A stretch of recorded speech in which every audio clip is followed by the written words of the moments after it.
রাতে টিভিতে একটা পুরানো সিনেমা দেখছিলাম। একটা রোমান্টিক গান আসতেই ছেলে ভলিউম বাড়িয়ে দিল। মা, এই গানটা আমার খুব প্রিয় ও গানের কথা খুবই মধুর। হঠাৎ সে উঠে দাঁড়িয়ে আমার হাত ধরল। চলো নাচি গো, আমি হাসলাম। আমি নাচতে জানি না গে। আমি শেখাব ও সে আমাকে উঠিয়ে নিল। লিভিং রুমের মাঝখানে দাঁড়িয়ে আমার কোমরে হাত রাখল। এভাবে আমরা ধীরে ধীরে নাচতে লাগলাম। তার চোখে অদ্ভুত দৃষ্টি। মা, তুমি কত সুন্দর আমি লজ্জা পেলাম। গানের কথায় বলছে কি তোমাকে ভালোবাসি, তুমি আমার জীবন গু। মা, এই গানের কথাগুলো আমার মনের কথা গু। আমি তার দিকে তাকালাম। কি বলছো? সে আমাকে আরও কাছে টেনে নিল। আমি তোমাকে ভালোবাসি, তুমি আমার জীবন। আমার নাচ থেমে গেল। তুমি কি বলছো বুঝতে পারছো? মা, আমি চাই এই ড্যান্স আমাদের প্রথম ড্যান্স হিসেবে মনে থাকুক। সে আমার কপালে একটা চুমু দিল। স্বামী স্ত্রীর প্রথম ড্যান্স গানের সুর ভেসে চলেছিল ঘরে। এই গল্পটি সম্পূর্ণ শুনলে আপনাদের পানি অটোমেটিক বের হয়ে যাবে, সো যত দ্রুত সম্ভব হাতের কাছে টিস্যু নিয়ে বসে পড়ুন। বিছানার চাদর যেন নষ্ট না হয় সেটা সম্পূর্ণ খেয়াল রাখার অনুরোধ জানিয়ে গল্পটি এখন শুরু করব। তার আগে সর্বশেষ অনুরোধ, দয়া করে এমন পানি বের করার গল্প নিয়মিত শুনতে আমাদের চ্যানেলটি সকলেই সাবস্ক্রাইব করুন। ধন্যবাদ। হ্যালো বন্ধুরা, আমার নাম মিতালি দাস। আমার বয়স ৪৪ বছর। আমার স্বামীর নাম রবিন দাস, বয়স ৪৭ বছর। আমাদের ২ সন্তান, রাহুল আর তিথি। রাহুল ২১ বছর বয়সী, ইউনিভার্সিটিতে পড়ে। তিথি ১৪ বছর বয়সী, স্কুলে যায়। আজকের এই গল্পটা শুরু হয়েছিল গত মাসের এক রহস্যময় রাতে। আমাদের পুরানো বাড়িতে এমন কিছু ঘটেছিল যা আমি জীবনে কখনো ভাবিনি। রাহুল তখন কলেজ থেকে ফিরেছে। তিথি স্কুল থেকে এসে তার রুমে পড়াশোনা করছিল। রবিন অফিসে দেরি করে কাজ করছিল। সেদিন সন্ধ্যায় একটা অদ্ভুত ঘটনা হল। আমি রান্নাঘরে রাতের খাবার রান্না করছিলাম। হঠাৎ করে বিদ্যুৎ চলে গেল। পুরো বাড়ি অন্ধকার হয়ে গেল। আমি মোমবাতি জ্বালাতে গেলাম। কিন্তু সেই মোমবাতির আলোতে দেখলাম একটা অদ্ভুত ব্যাপার। আমাদের লিভিং রুমের দেয়ালে একটা পুরানো ছবি ঝুলছিল। সেই ছবিটা আমি আগে কখনো দেখিনি। ছবিটা ছিল একটা পুরানো বাড়ির। একটা সুন্দর বাগান, সামনে একটা পুকুর। আর সেই বাড়ির সামনে দাঁড়িয়ে ছিল একটা পরিবার। একজন মা, একজন বাবা আর ২টা বাচ্চা। কিন্তু সবচেয়ে অদ্ভুত ব্যাপার হল, সেই পরিবারটা দেখতে হুবহু আমাদের মতো। মানে আমি, রবিন, রাহুল আর তিথির মতো। আমি ভয় পেয়ে গেলাম। রাহুলকে ডেকে এনে ছবিটা দেখালাম। সেও অবাক হয়ে গেল। মা, এটা কি? এই ছবি তো আমাদের বাড়িতে ছিল না গি। আমি বললাম, আমিও জানি না। হঠাৎ করে এটা কিভাবে এলো? রাহুল ছবিটা নিয়ে ভালো করে দেখল। ছবির পিছনে কিছু লেখা ছিল। সেটা পড়ে সে আরও অবাক হয়ে গেল। মা, এখানে লেখা আছে, দাস পরিবার, ১৯৮৫ সাল, রহস্য বাড়ি। আমার গা ছমছম করে উঠল। দাস পরিবার? আমাদের পারিবারিক নাম তো দাস। কিন্তু এই বাড়িটা কোথায়? আর রহস্য বাড়ি মানে কি? রাহুল বলল, মা, আমার মনে হচ্ছে এটা আমাদের কোনো আত্মীয়ের ছবি হতে পারে। হয়তো দাদু বা দিদিমার সময়কার। আমি বললাম, কিন্তু তোর দাদু দিদিমা তো আর কেউ বেঁচে নেই। আর তারা কখনো এই ছবির কথা বলেননি গি। তিথি তখন তার রুম থেকে বেরিয়ে এলো। সে ছবিটা দেখে বলল, মা, এই বাড়িটা আমার স্বপ্নে দেখেছি। গত কয়েকদিন ধরে আমি এই বাড়ির স্বপ্ন দেখছি গু। আমি অবাক হয়ে বললাম, সত্যি? কি ধরনের স্বপ্ন? তিথি বলল, আমি স্বপ্নে দেখি যে আমি এই বাড়িতে আছি। বাড়িটা খুব সুন্দর। কিন্তু সেখানে একটা গোপন ঘর আছে। সেই ঘরে অনেক পুরানো জিনিসপত্র রাখা। আর সেখানে একটা ডায়েরি আছে গু। রাহুল বলল, ডায়েরিতে কি লেখা? তিথি বলল, আমি পড়তে পারি না। কিন্তু ডায়েরিটা খুলতেই আমার ঘুম ভেঙে যায়। এই সময় বিদ্যুৎ চলে এলো। কিন্তু আমাদের মন থেকে এই রহস্যের কথা যাচ্ছিল না। রবিন রাতে বাড়ি ফিরল। আমি তাকে সব কিছু বললাম। সেও অবাক হয়ে গেল। রবিন বলল, মিতালি, এটা খুবই অদ্ভুত। আমার দাদুজি একবার আমাকে বলেছিলেন যে আমাদের পরিবারের একটা পুরানো বাড়ি আছে। কিন্তু সেই বাড়ির ঠিকানা কেউ জানে না গিয়ে। আমি বললাম, তাহলে এই ছবিটা সেই বাড়ির হতে পারে? রবিন বলল, হতে পারে। কাল আমি আমার মামাকে ফোন করে জিজ্ঞেস করব। উনি হয়তো কিছু জানেন গু। পরের দিন রবিন তার মামাকে ফোন করল। মামা শুনে অবাক হয়ে গেলেন। তিনি বললেন, রবিন, এই বাড়িটা আমাদের পুরানো পৈতৃক বাড়ি। এটা আছে শহর থেকে প্রায় 50 কিলোমিটার দূরে। কিন্তু গত 25 বছর ধরে কেউ সেখানে যায়নি। রবিন জিজ্ঞেস করল, কেন?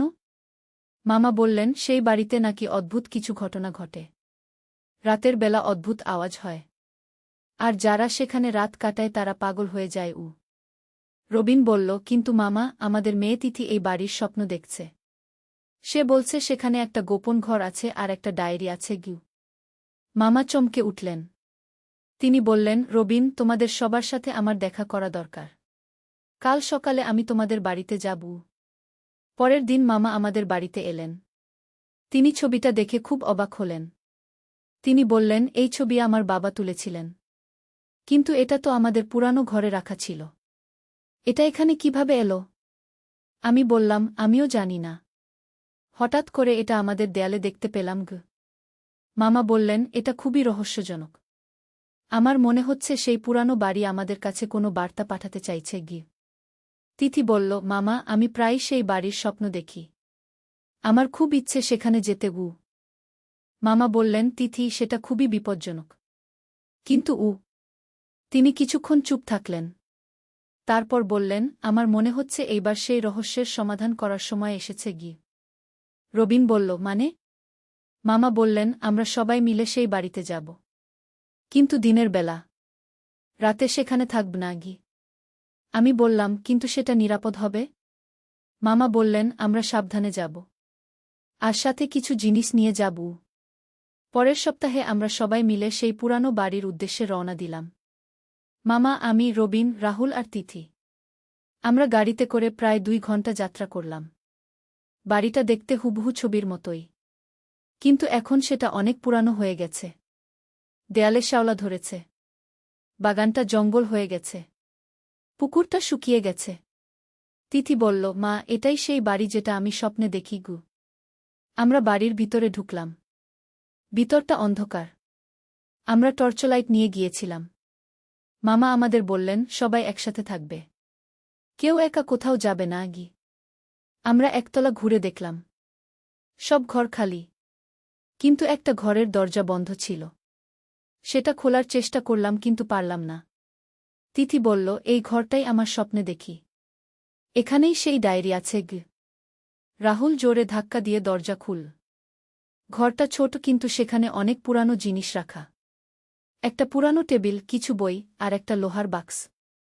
তিথি সোজা সেই বাক্সের কাছে গেল। বলল, এই বাক্সেই ডায়েরি আছে। মামা বাক্সটা খুলতে গেলেন।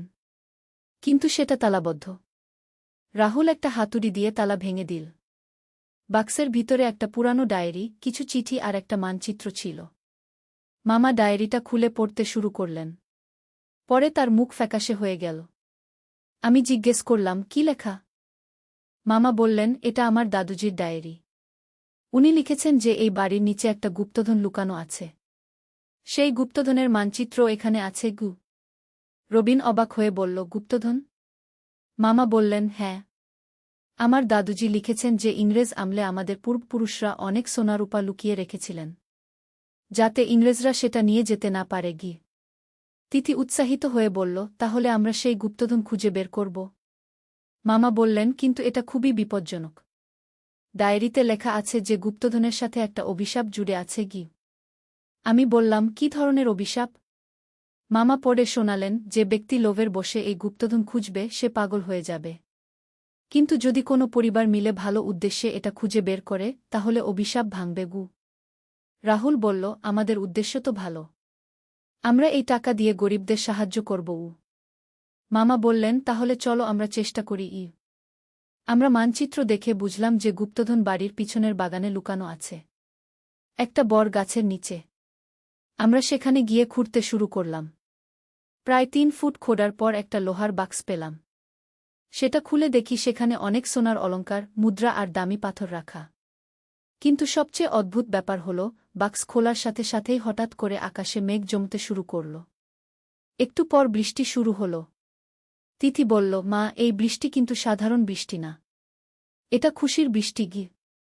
সত্যিই বৃষ্টির পর পুরো পরিবেশটা যেন পরিষ্কার হয়ে গেল।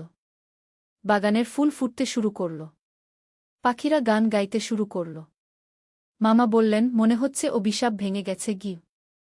আমরা সেই গুপ্তধন নিয়ে বাড়ি ফিরলাম। কিন্তু আমরা সিদ্ধান্ত নিলাম যে এই টাকা আমরা নিজেদের জন্য ব্যবহার করব না। আমরা এটা দিয়ে একটা দাতব্য সংস্থা খুলব। পরের মাসে আমরা দাস পরিবার ফাউন্ডেশন নামে একটা দাতব্য সংস্থা খুললাম। সেখানে আমরা গরিব ছেলে মেয়েদের পড়াশোনার জন্য সাহায্য করি, অসুস্থ মানুষদের চিকিৎসার জন্য সাহায্য করি। আর সেই পুরানো বাড়িটা আমরা সংস্কার করে একটা গেস্ট হাউস বানিয়েছি, যেখানে দূরদূরান্ত থেকে আসা মানুষেরা বিনামূল্যে থাকতে পারেন। তিথি এখন আর সেই বাড়ির স্বপ্ন দেখে না, কিন্তু সে প্রায়ই বলে যে সেই বাড়িটা এখন খুশি, কারণ এটা আবার মানুষের কাজে আসছে।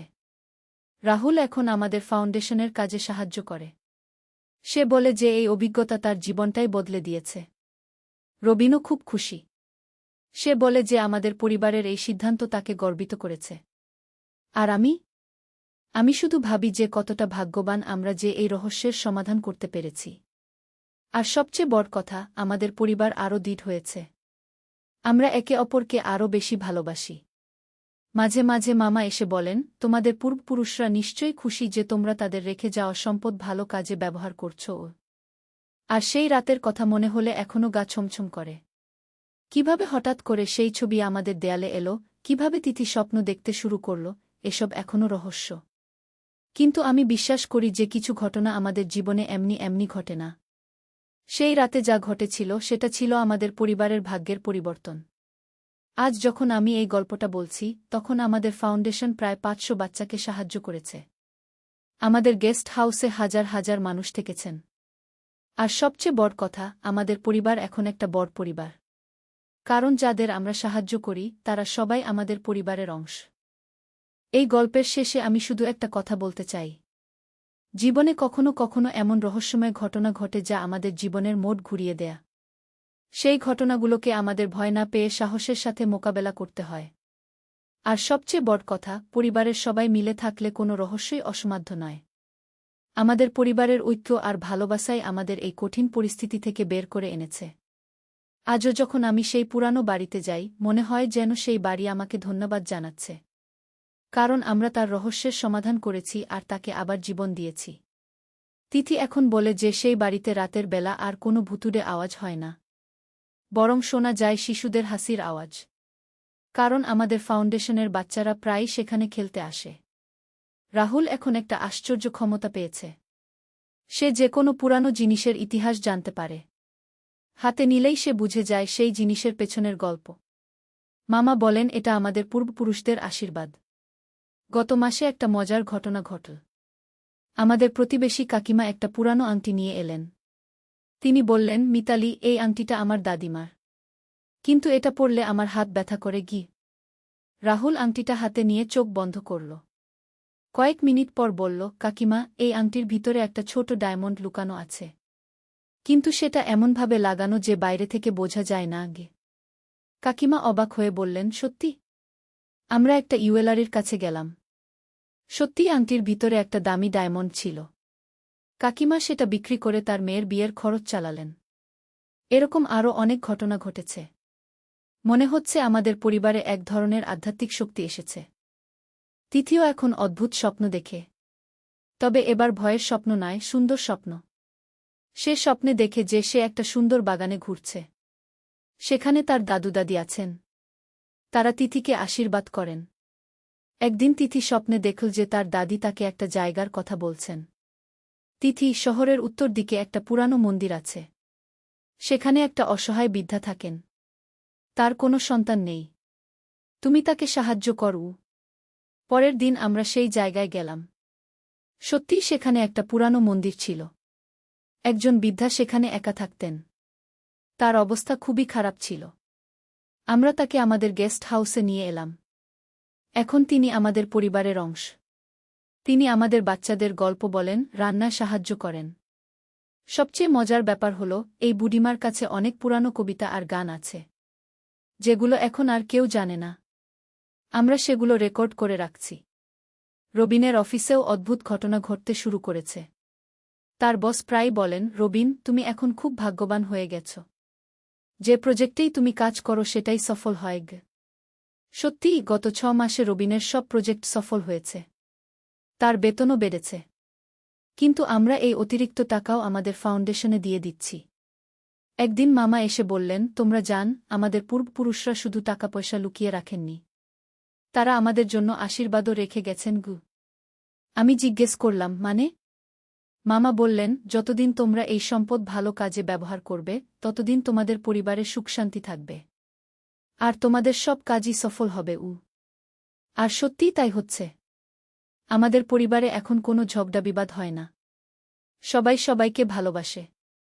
তিথি পড়াশোনায় খুব ভালো করছে। রাহুলও তার কলেজে প্রথম হয়েছে। গত সপ্তাহে একটা অদ্ভুত ঘটনা ঘটল। আমরা সেই পুরানো বাড়িতে গিয়েছিলাম কিছু কাজে। রাতে ফেরার সময় গাড়ি খারাপ হয়ে গেল। আমরা ভাবলাম রাতটা সেই বাড়িতেই কাটাতে হবে। কিন্তু এবার আমরা ভয় পেলাম না। কারণ আমরা জানতাম যে এখন সেই বাড়ি আমাদের বন্ধু। রাতে আমরা সবাই মিলে সেই বাড়ির বারান্দায় বসে চাঁদের আলো গল্প করলাম। হঠাৎ করে একটা মিষ্টি সুগন্ধ পেলাম। যেন কেউ সেখানে ফুলের মালা নিয়ে এসেছে। তিথি বলল, মা, মনে হচ্ছে দাদু দাদি আমাদের সাথে আছেন গু।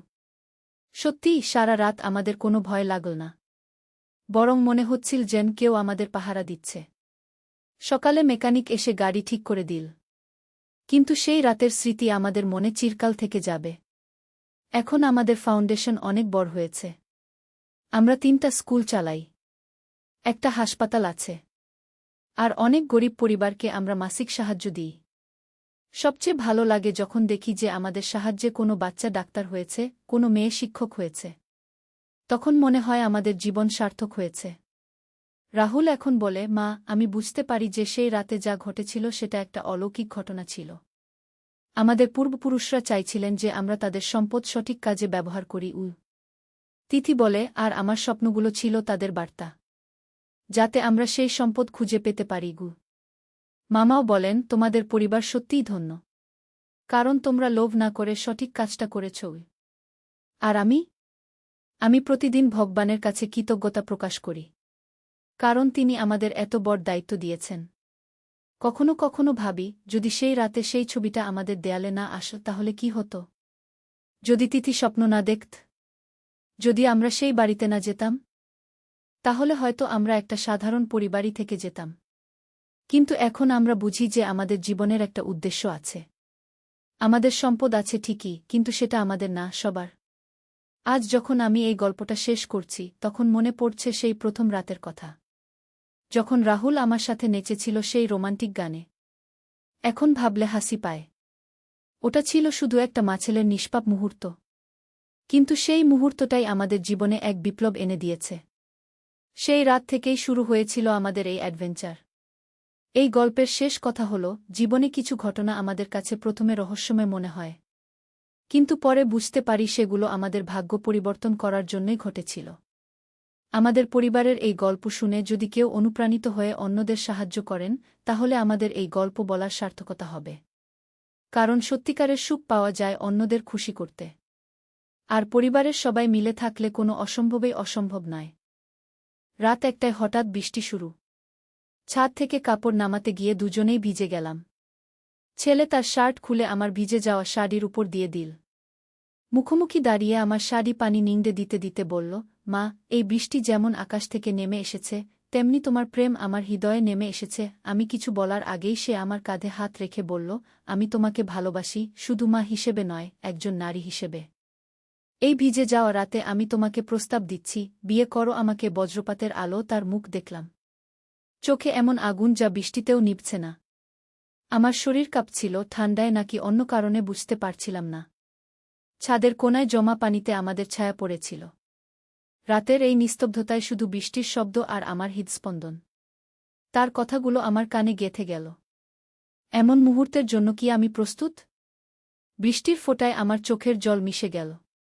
এই গল্পটি সম্পূর্ণ শুনলে আপনাদের পানি অটোমেটিক বের হয়ে যাবে, সো যত দ্রুত সম্ভব হাতের কাছে টিস্যু নিয়ে বসে পড়ো। বিছানার চাদর যেন নষ্ট না হয় সেটা সম্পূর্ণ খেয়াল রাখার অনুরোধ জানিয়ে গল্পটি এখন শুরু করব। তার আগে সর্বশেষ অনুরোধ, দয়া করে এমন পানি বের করার গল্প নিয়মিত শুনতে আমাদের চ্যানেলটি সকলেই সাবস্ক্রাইব করুন। ধন্যবাদ। হ্যালো বন্ধুরা, আমার নাম সুমিত্রা দাস। আমার বয়স 43 বছর। আমার স্বামীর নাম প্রদীপ দাস, বয়স 46 বছর। আমাদের 2 সন্তান, রাহুল আর প্রিয়া।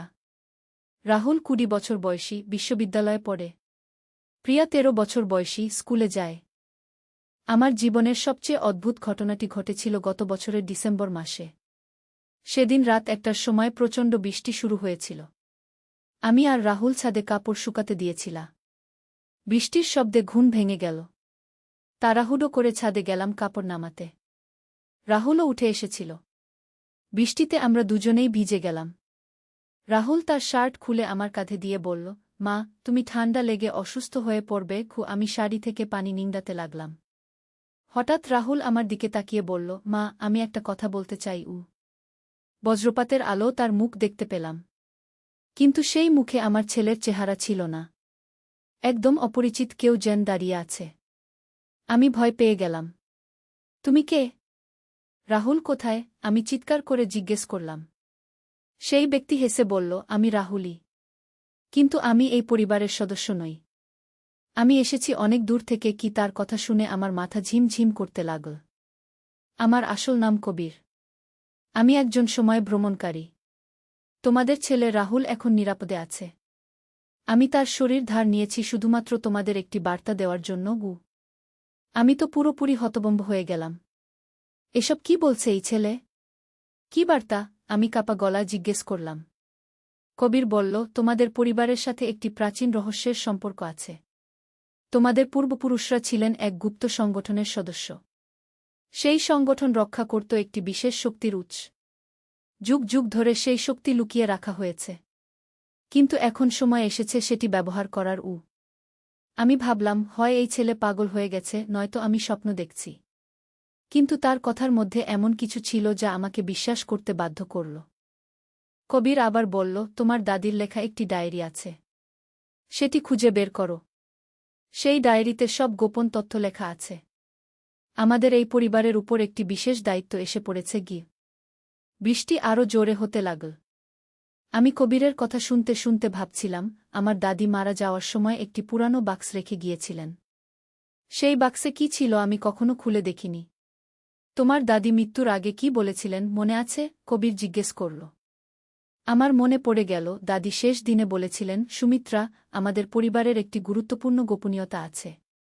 সময় এলে তুমি সব জানতে পারবে। তখন আমি ভেবেছিলাম বৃদ্ধ বয়সের কথাবার্তা। কবির বলল, এখন সেই সময় এসেছে।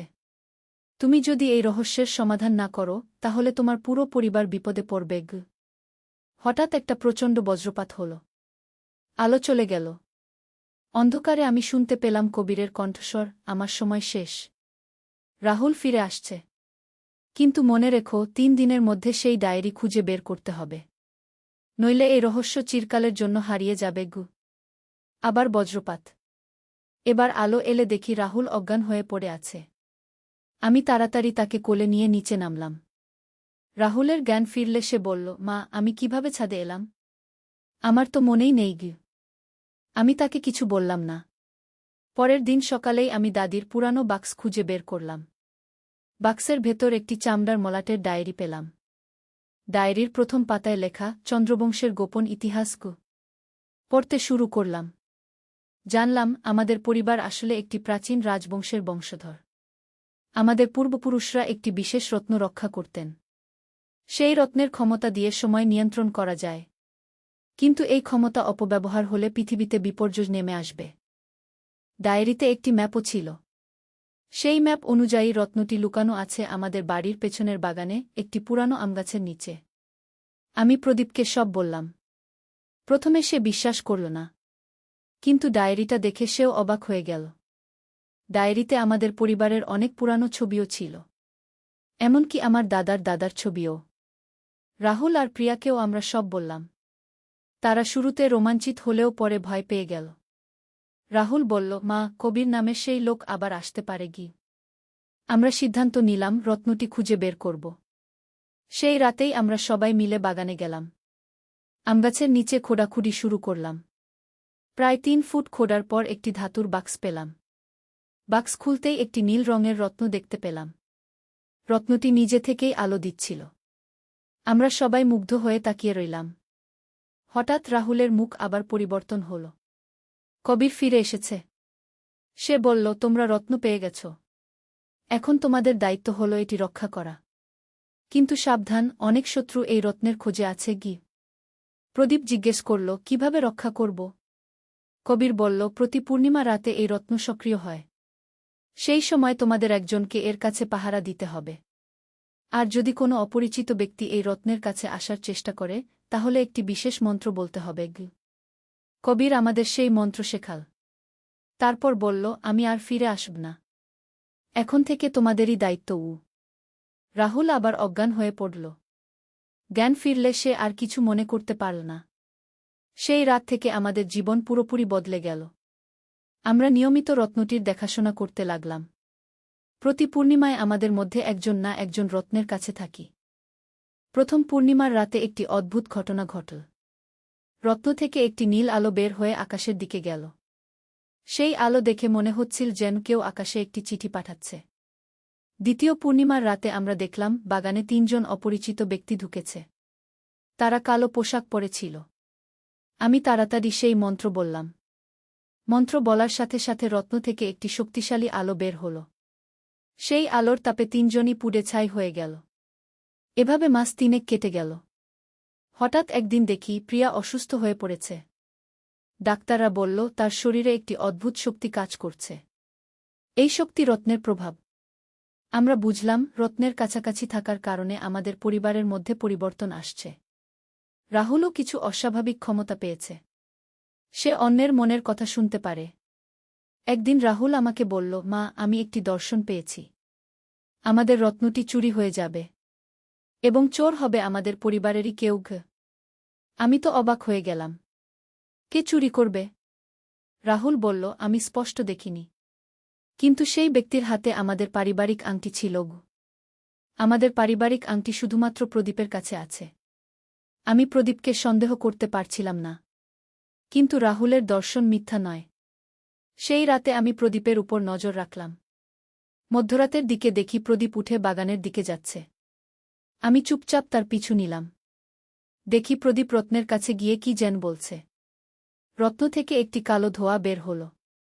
সেই ধোঁয়া প্রদীপের শরীরে ঢুকে গেল। আমি বুঝলাম প্রদীপ কোনো শয়তানি শক্তির প্রভাবে পড়েছে। আমি তাড়াতাড়ি সেই মন্ত্র বলতে শুরু করলাম। মন্ত্রের প্রভাবে প্রদীপের শরীর থেকে সেই কালো ধোঁয়া বের হয়ে গেল। প্রদীপ অজ্ঞান হয়ে পড়ল। জ্ঞান ফিরলে সে কিছুই মনে করতে পারল না। কিন্তু আমি বুঝে গেলাম এই রত্ন শুধু ভাল শক্তিই দেয় না, মন্দ শক্তিও আকর্ষণ করে। পরের দিন আমি সবাইকে ডেকে বললাম, আমরা এই রত্ন এখানে রাখতে পারব না। এটি আমাদের পরিবারের জন্য বিপজ্জনক হয়ে উঠছে। রাহুল বলল, তাহলে কি করব মা? আমি ডায়েরিটা আবার পড়লাম। দেখলাম আমার দাদি লিখেছেন, যদি কখনো রত্ন বিপজ্জনক হয়ে ওঠে, তাহলে এটি ফিরিয়ে দিতে হবে সেই স্থানে যেখান থেকে এটি এসেছিল। আমি পরের পাতায় দেখলাম রত্নটি এসেছিল হিমালয়ের একটি গুপ্ত মন্দির থেকে। সেই মন্দিরের ঠিকানাও লেখা ছিল। আমরা সিদ্ধান্ত নিলাম হিমালয়ে যাব। কিন্তু এটি একটি বিপজ্জনক যাত্রা হবে। রাহুল বলল, মা, আমি একা যাব। তোমরা সবাই এখানে থাকো গো। আমি বললাম, না, আমরা সবাই একসাথে যাব। এটি আমাদের পারিবারিক দায়িত্ব। আমরা পরের সপ্তাহেই হিমালয়ের উদ্দেশ্যে রওনা দিলাম। সাথে নিয়ে গেলাম রত্ন আর ডায়েরি। যাত্রাপথে অনেক বিপদের সম্মুখীন হলাম। পার্বত্য অঞ্চলে একবার আমাদের গাড়ি নষ্ট হয়ে গেল।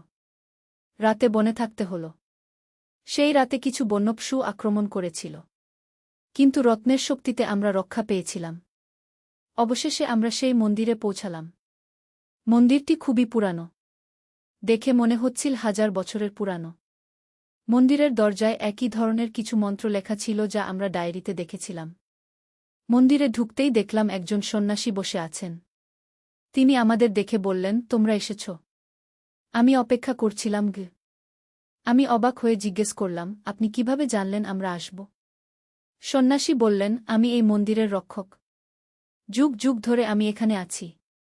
তোমাদের পরিবার এই রত্নের রক্ষক ছিল। এখন তোমরা এটি ফেরত দিতে এসেছ। আমরা রত্নটি তার হাতে দিলাম।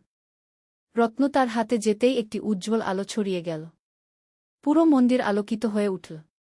সন্ন্যাসী বললেন, তোমাদের দায়িত্ব শেষ। এই রত্ন এখন আর বিপজ্জনক নয়। তোমরা শান্তিতে ঘরে ফিরে যেতে পারো। আমরা মন্দির থেকে বের হয়ে আসলাম।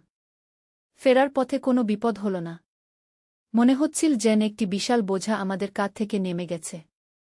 বাড়ি ফিরে এসে দেখলাম প্রিয়ার অসুস্থতা ভালো হয়ে গেছে। রাহুলের অস্বাভাবিক ক্ষমতাও আর নেই। আমাদের জীবন আবার স্বাভাবিক হয়ে গেল। কিন্তু সেই অভিজ্ঞতা আমাদের পরিবারকে আরও কাছে এনেছে। আমরা বুঝতে পেরেছি পারিবারিক ঐক্যের শক্তি কত বড়। ডায়েরিটা আমি এখনও রেখেছি। মাঝে মাঝে পড়ি। দেখি আরও অনেক গোপন কাহিনী লেখা আছে। হয়তো ভবিষ্যতে আবার কোনো রহস্যের সম্মুখীন হতে হবে। কিন্তু আমি জানি আমাদের পরিবার যে কোনো বিপদের মোকাবিলা করতে পারবে। কারণ আমাদের আছে ভালোবাসা, বিশ্বাস আর ঐক্য। এই গল্প শুনে হয়তো তোমাদের মনে হবে এসব কি সত্যি সম্ভব? কিন্তু বিশ্বাস করো, এই পৃথিবীতে এখনও অনেক রহস্য লুকিয়ে আছে। সেই রাত থেকে আমাদের জীবনে আরও অনেক পরিবর্তন এসেছে। রাহুল বিশ্ববিদ্যালয়ে ইতিহাস নিয়ে পড়াশোনা শুরু করেছে। বিশেষ করে প্রাচীন সভ্যতার ইতিহাস নিয়ে তার আগ্রহ বেড়েছে।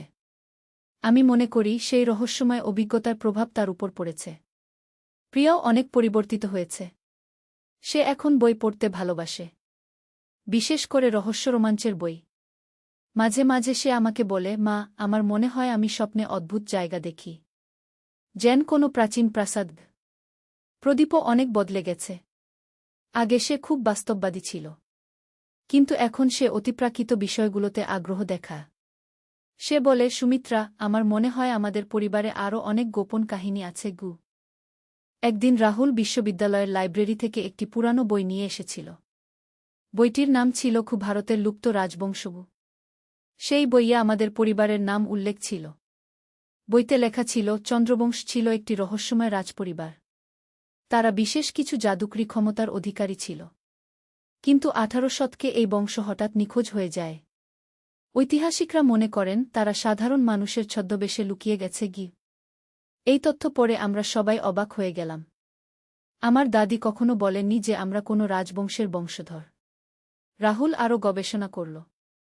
সে জানতে পারল চন্দ্রবংশের রাজারা প্রতি পূর্ণিমায় একটি বিশেষ অনুষ্ঠানের আয়োজন করতেন।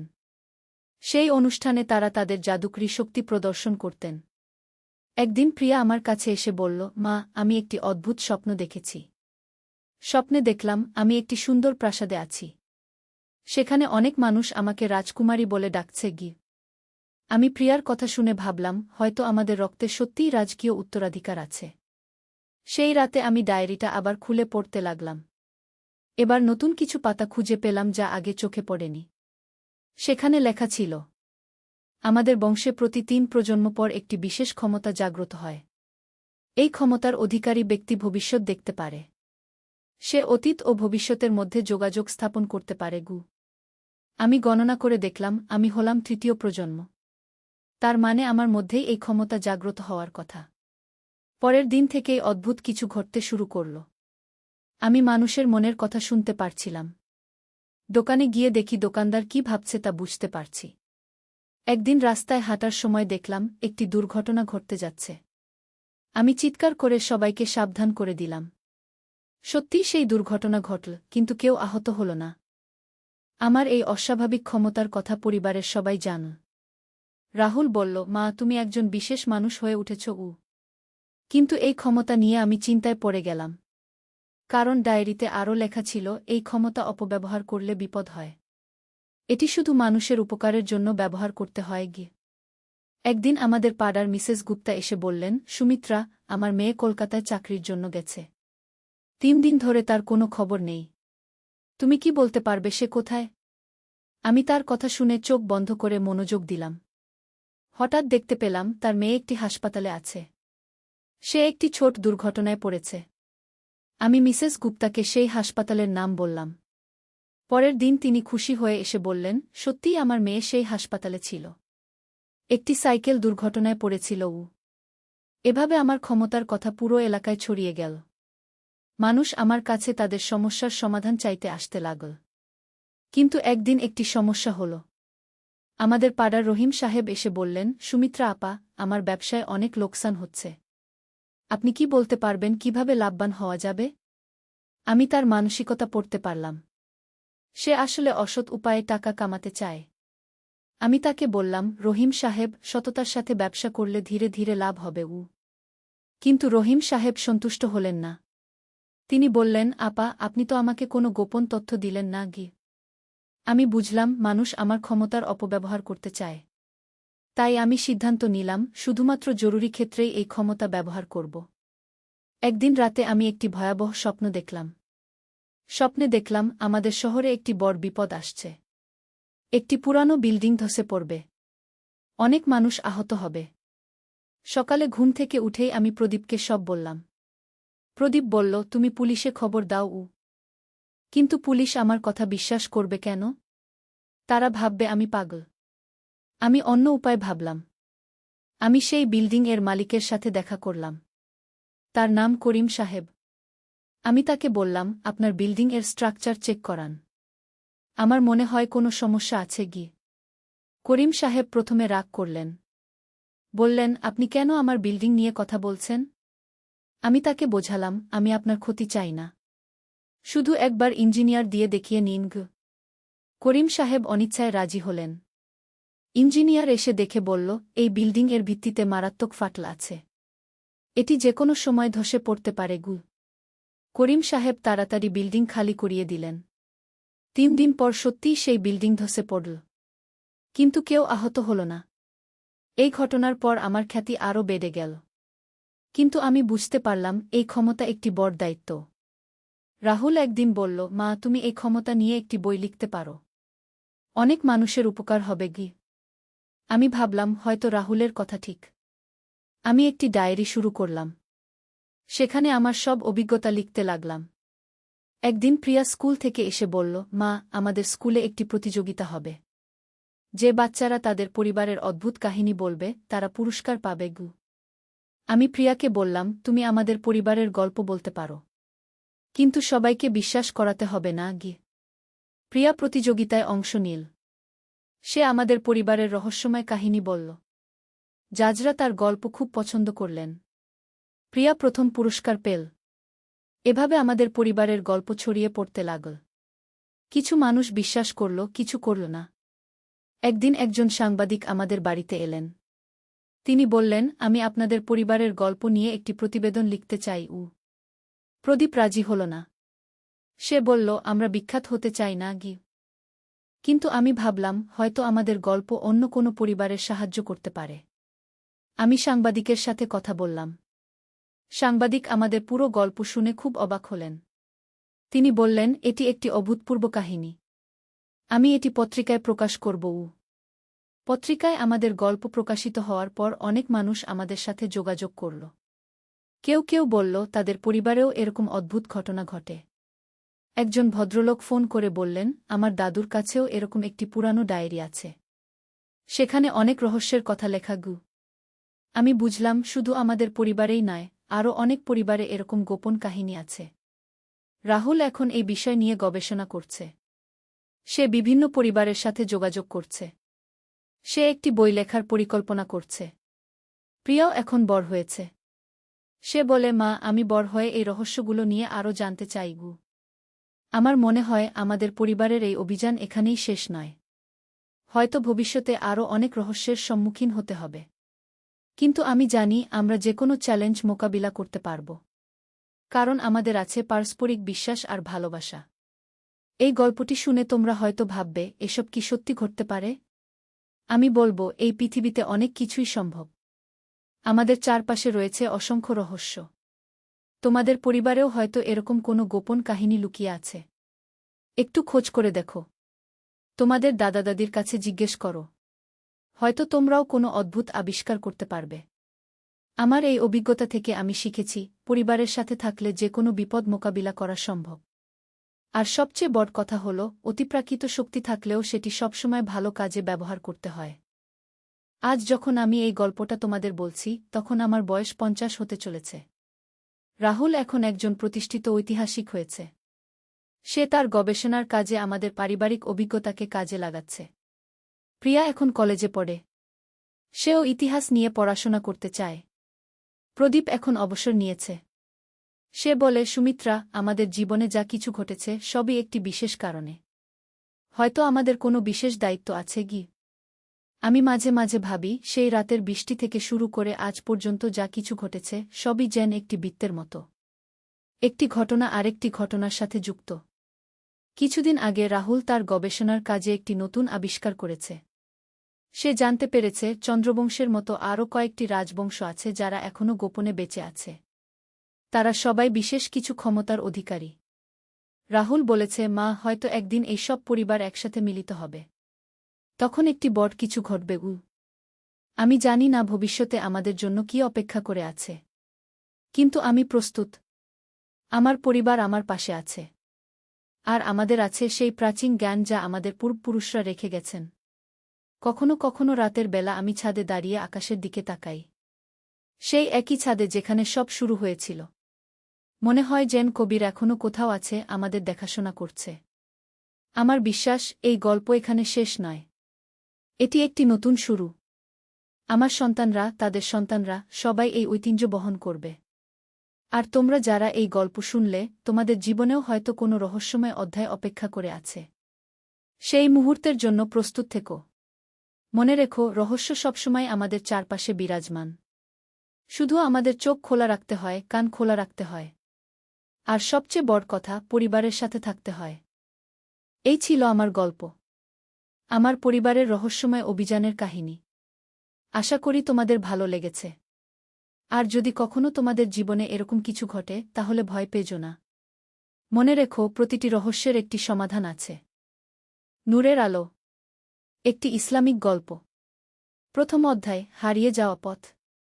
মক্কার পবিত্র ভূমিতে সূর্যোদয়ের সাথে সাথে আজানের মধুর সুর ভেসে এসেছিল। কিন্তু সেই পবিত্র শব্দ যুবক আমিরের হৃদয়ে কোনো প্রভাব ফেলতে পারেনি। সে তার বিলাসবহুল গাড়িতে বসে মোবাইল ফোনে ব্যবসার কথা বলছিল। হ্যাঁ, চুক্তিটা আজকেই শেষ করতে হবে। আমার কাছে সময় নেই, আমির রাগত স্বরে বলল। আমির আল মাহমুদ।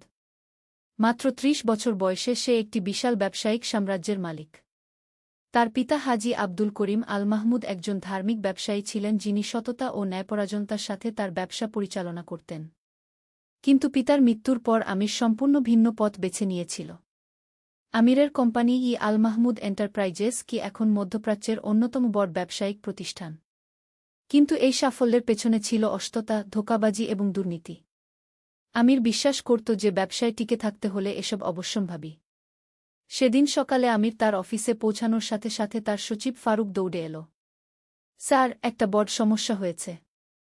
সৌদি সরকার আমাদের কনস্ট্রাকশন প্রজেক্টে দুর্নীতির অভিযোগ তুলেছে। তারা তদন্ত শুরু করেছে। আমিরের মুখ শক্ত হয়ে গেল। কিভাবে এটা সম্ভব? আমরা তো সবকিছু গোপন রেখেছিলাম। স্যার, মনে হচ্ছে কেউ আমাদের বিরুদ্ধে প্রমাণ জোগাড় করেছে। আমাদের একজন প্রাক্তন কর্মচারী আহমদ আল নাসির সরকারের কাছে সব তথ্য দিয়েছে। আমির রাগে ফেটে পড়ল। সেই বেঈমান। আমি তাকে এই পরিণতির জন্য দায়ী করব। আহমদ আল নাসির একসময় আমিরের সবচেয়ে বিশ্বস্ত কর্মচারী ছিল। কিন্তু যখন সে দেখল যে কোম্পানি হারাম উপায়ে অর্থ উপার্জন করছে, তখন সে আমিরকে সতর্ক করেছিল। আমির তার কথায় কান দেয়নি, বরং তাকে চাকরি থেকে বরখাস্ত করেছিল। দিনের পর দিন, সপ্তাহের পর সপ্তাহ কেটে গেল।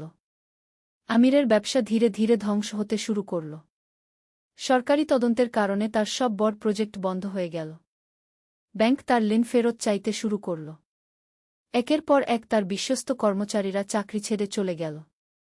আমিরের বিলাসবহুল জীবনযাত্রা হঠাৎ করেই স্থবির হয়ে গেল। তার দামি গাড়ি, বড় বাড়ি, ব্র্যান্ডেড কাপড়চোপড়, সব কিছুই বিক্রি করে দিতে হল। দ্বিতীয় অধ্যায়, পতনের গভীরে। ৬ মাস পরে আমির নিজেকে একটি ছোট্ট ফ্ল্যাটে বসে দেখতে পেল। তার হাতে বাকি ছিল মাত্র কয়েক হাজার রিয়াল। যে মানুষটি একসময় কোটি টাকার মালিক ছিল, সে এখন পরবর্তী মাসের ভাড়া দেওয়ার চিন্তায় দিন কাটাচ্ছিল। এই সময় আমিরের মা হাজেরা বেগম তার কাছে এলেন। তিনি একজন গভীর ধার্মিক মহিলা ছিলেন যিনি সবসময় তার ছেলেকে সঠিক পথে চলার জন্য উপদেশ দিতেন। বেটা আমির, হাজেরা বেগম কান্নাভেজা স্বরে বললেন, আমি তোমাকে বহুবার বলেছিলাম, হারাম উপায়ে যে সম্পদ আসে তা কখনো টেকে না। আল্লাহ তাআলা বলেছেন, যারা মানুষের সম্পদ অন্যায়ভাবে গ্রাস করে, তারা নিজেদের পেটে আগুন ভর্তি করে। আমির রাগত স্বরে জবাব দিল, আম্মা, এখন উপদেশের সময় নয়। আমার এখন প্রয়োজন সমাধান। আপনার আল্লাহ যদি এতই দয়ালু হতেন, তাহলে আমার এই অবস্থা হতো না। হাজেরা বেগমের চোখ থেকে অশ্রু ঝরে পড়ল। বেটা, আল্লাহ দয়ালু, কিন্তু তিনি ন্যায়বিচারক। তোমার পিতা সৎ উপায়ে ব্যবসা করতেন। তিনি বলতেন, একটি হালাল টাকা হাজারটা হারাম টাকার চেয়ে উত্তম। তুমি যদি তওবা করে সঠিক পথে ফিরে আসো, আল্লাহ তোমাকে ক্ষমা করবেন গু। কিন্তু আমির তার মায়ের কথা শুনতে রাজি হল না। গর্ব এবং অহংকার তার হৃদয়কে শক্ত করে দিয়েছিল। পরের কয়েক সপ্তাহে আমিরের অবস্থা আরও খারাপ হয়ে গেল। সে কাজের খোঁজে একের পর এক অফিসে ঘুরল, কিন্তু তার কুখ্যাতির কারণে কেউ তাকে চাকরি দিতে চাইল না। এমনকি তার পুরানো বন্ধুরাও তাকে এড়িয়ে চলতে শুরু করল। একদিন রাতে একা ফ্ল্যাটে বসে আমির তার জীবনের দিকে তাকাল। চারদিকে নিস্তব্ধতা। মাথার উপর একটি পুরানো ফ্যান ঘুরছিল। দেয়ালে তার পিতার একটি পুরানো ছবি ঝুলছিল। বাবা, আমির নিজেই বলল, আপনি কি আমাকে দেখছেন? আপনার ছেলে আজ কোথায় এসে পৌঁছেছে?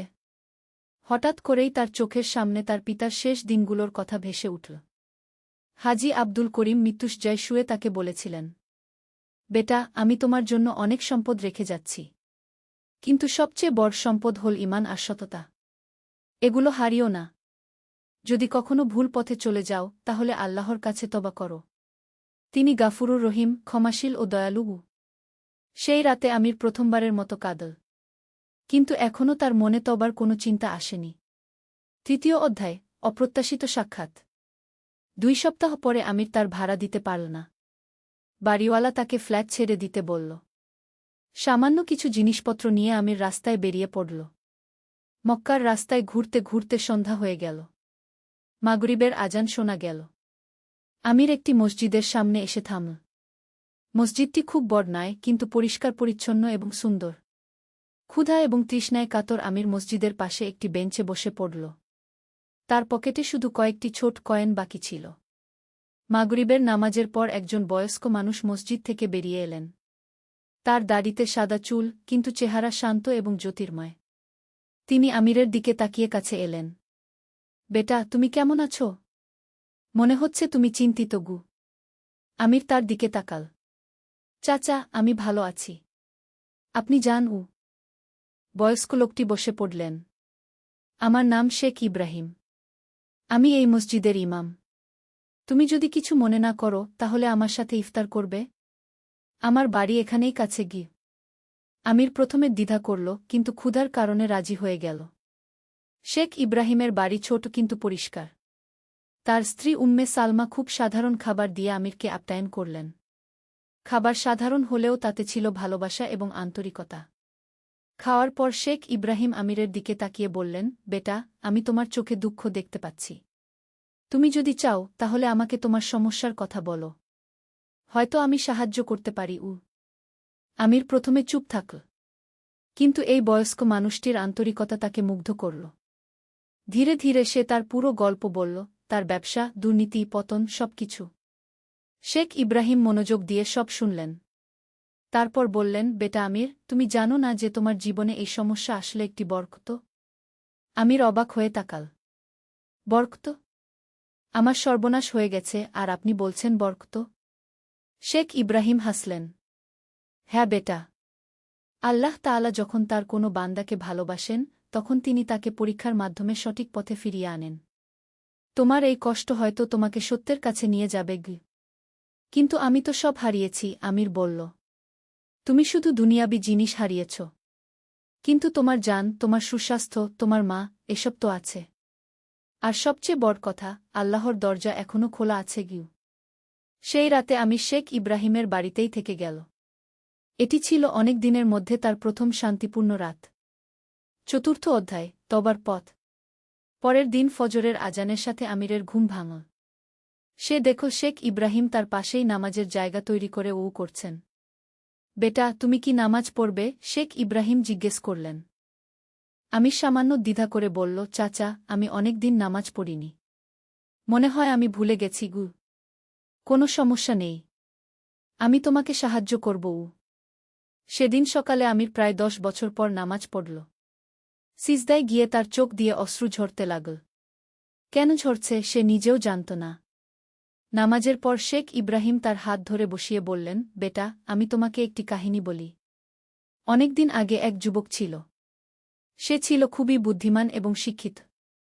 কিন্তু গর্ব এবং অহংকার তাকে আল্লাহর রাস্তা থেকে দূরে সরিয়ে দিয়েছিল। সে মনে করত যে সে নিজের জ্ঞান এবং বুদ্ধি দিয়েই সবকিছু করতে পারবে। একদিন তার সাথে খুব কঠিন একটি দুর্ঘটনা ঘটল। সে তার সব সম্পদ, বন্ধুবান্ধব, এমনকি স্বাস্থ্য হারিয়ে ফেল। বিছানায় শুয়ে শুয়ে সে তার জীবনের দিকে তাকাল। এই কঠিন সময়ে একজন বুজুর্গ তার কাছে এসে বললেন, বেটা, তুমি আল্লাহর কাছে ফিরে যাও। তিনি তোমার অপেক্ষায় আছেন। প্রথমে যুবকটি রাজি হয়নি। কিন্তু ধীরে ধীরে যখন সে তওবা করল, কুরআন পড়তে শুরু করল, নামাজ কালাম করতে শুরু করল, তখন তার জীবন বদলে যেতে শুরু করল। আল্লাহ তাকে আগের চেয়েও ভালো কিছু দিলেন। শুধু সম্পদ নয়, বরং মানসিক শান্তি, আল্লাহর সাথে সম্পর্ক এবং পরকালের জন্য প্রস্তুতি। আমির মনোযোগ দিয়ে শুনছিল। চাচা, আমিও কি পারব? অবশ্যই পারবে। তবে তার জন্য তোমাকে সত্যিকারের তওবা করতে হবে। শুধু মুখে নয়, হৃদয় থেকে। আর তোমাকে অতীতের ভুলের জন্য ক্ষমা চাইতে হবে। সেই দিনেই আমি সিদ্ধান্ত নিল। সে প্রথমে আহমদ আল নাসিরের সাথে দেখা করতে চাইল। পঞ্চম অধ্যায়, ক্ষমা প্রার্থনা। আহমদ আল নাসিরকে খুঁজে পেতে আমিরের কয়েকদিন লেগেছিল। অবশেষে সে জানতে পারল যে আহমদ একটি ছোট্ট দাতব্য সংস্থায় কাজ করে। আমির যখন আহমদের অফিসে পৌঁছল, তখন আহমদ অবাক হয়ে গেল। সে আমিরকে এই অবস্থায় দেখে আশ্চর্য হল। আমির ভাই, আপনি এখানে? আমির লজ্জায় মাথা নিচু করে বলল, আহমদ ভাই, আমি আপনার কাছে ক্ষমা চাইতে এসেছি। আহমদ তাকে বসতে বলল। ক্ষমা চাইছেন কেন? আমি আপনার সাথে অন্যায় করেছি। আপনি আমাকে সঠিক পরামর্শ দিয়েছিলেন, কিন্তু আমি শুনিনি। উল্টো আপনাকে চাকরি থেকে বরখাস্ত করেছি। আমি আপনার পরিবারের ক্ষতি করেছি। আহমদের চোখ ভিজে গেল। আমির ভাই, আল্লাহর কসম, আমি আপনার বিরুদ্ধে সাক্ষ্য দিয়েছি কোনো প্রতিশোধের জন্য নয়। আমি চেয়েছিলাম যে অন্য নিরপরাধ মানুষরা যেন ক্ষতিগ্রস্ত না হয়। আমি জানি, এবং সে জন্য আমি আপনার কাছে কৃতজ্ঞ। আপনি আমাকে সত্যের মুখোমুখি করেছেন। আহমদ আমিরের হাত ধরে বলল, আমির ভাই, আমি আপনাকে অনেক আগেই ক্ষমা করে দিয়েছি। আল্লাহর কাছে দোয়া করি যেন আপনি হেদায়েত পান। সেই দিন আমির আরও কয়েকজনের কাছে গিয়েছিল যাদের সে অতীতে ক্ষতি করেছিল। প্রত্যেকের কাছেই সে ক্ষমা চেয়েছিল। সন্ধ্যায় আমির মসজিদে ফিরে এল। শেখ ইব্রাহিমকে সে সব বলল। আলহামদুলিল্লাহ, শেখ ইব্রাহিম বললেন, এটি তোমার প্রকৃত তবার শুরু। এখন তোমাকে আল্লাহর কাছে সত্যিকারের তবা করতে হবে। সেই রাতে ঈশার নামাজের পর আমির অনেকক্ষণ ধরে দোয়া করল। সে কাঁদল, আল্লাহর কাছে ক্ষমা চাইল এবং নতুন জীবনের জন্য হেদায়েত কামনা করল। ষষ্ঠ অধ্যায়, নতুন জীবনের শুরু। পরের কয়েক সপ্তাহে আমিরের জীবন ধীরে ধীরে বদলাতে শুরু করল। সে প্রতিদিন 5 ওয়াক্ত নামাজ পড়ত, কুরআন শরীফ তেলাওয়াত করত এবং শেখ ইব্রাহিমের কাছ থেকে ইসলামিক জ্ঞান অর্জন করত।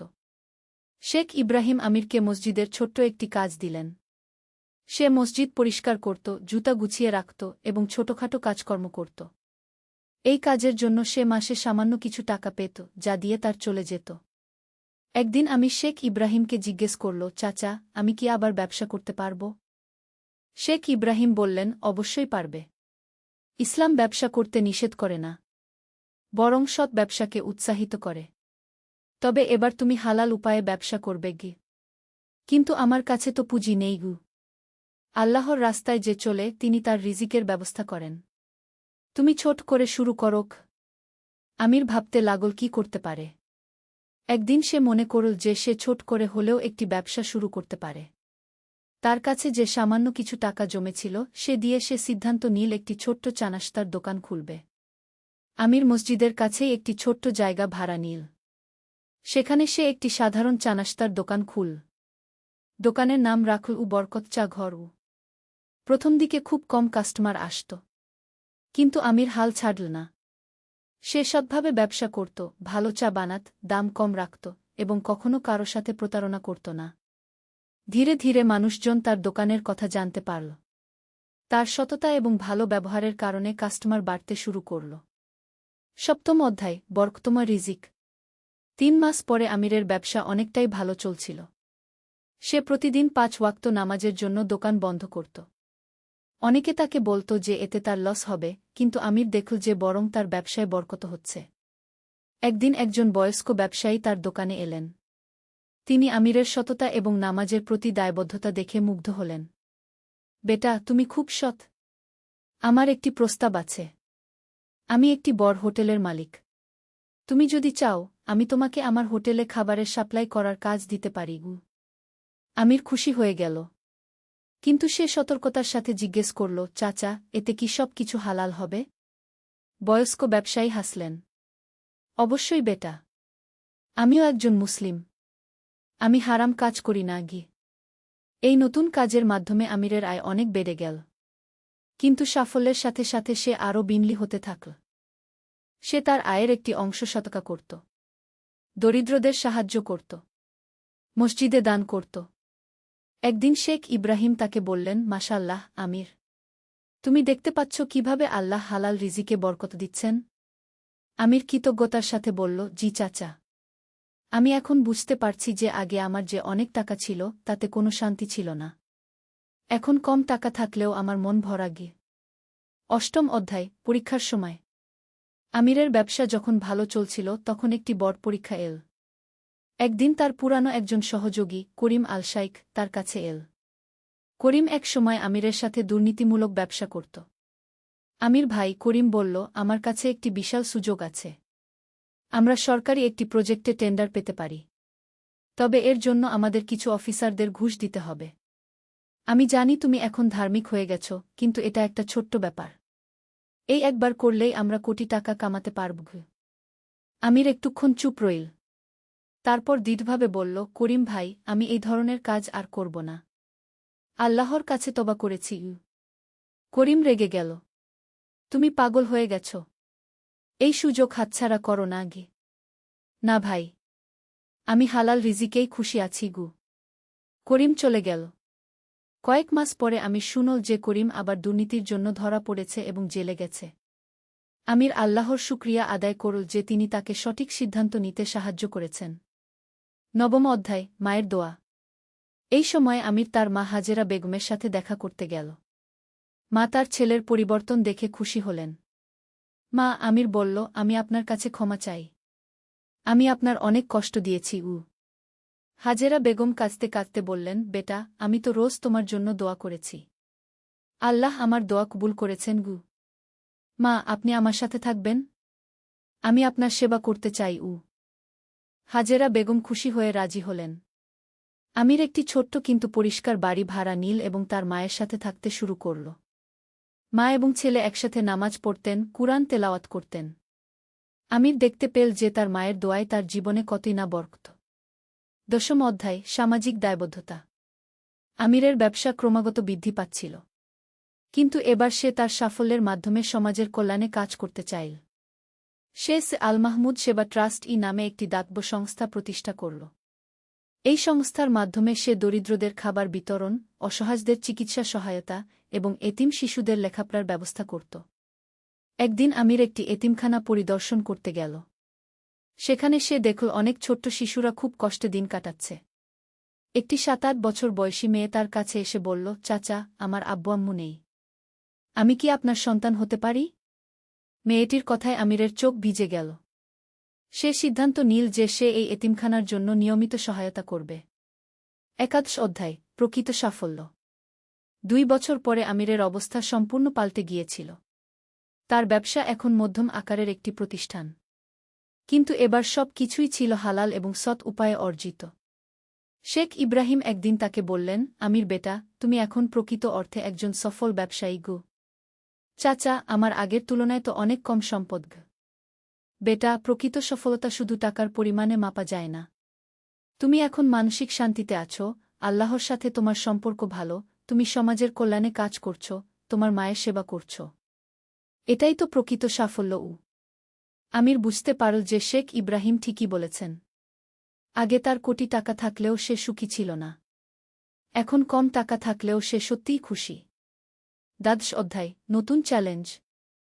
একদিন আমিরের কাছে একটি বড় চ্যালেঞ্জ এল। তার প্রাক্তন ব্যবসার সাথী জাকারিয়া আল কাদের তার কাছে এল। আমির, আমি জানি তুমি এখন খুব ভালো করছ। আমারও তোমার মতো পরিবর্তন প্রয়োজন। তুমি কি আমাকে সাহায্য করবে? আমির জাকারিয়ার দিকে তাকাল। জাকারিয়া একসময় তার সাথে অনেক দুর্নীতি করেছিল। কিন্তু আমির মনে করল যে প্রত্যেকেই পরিবর্তনের সুযোগ পাওয়ার যোগ্য। জাকারিয়া ভাই, তুমি সত্যিই পরিবর্তন চাও? হ্যাঁ, আমি দেখেছি তুমি কিভাবে তোমার জীবন বদলেছ।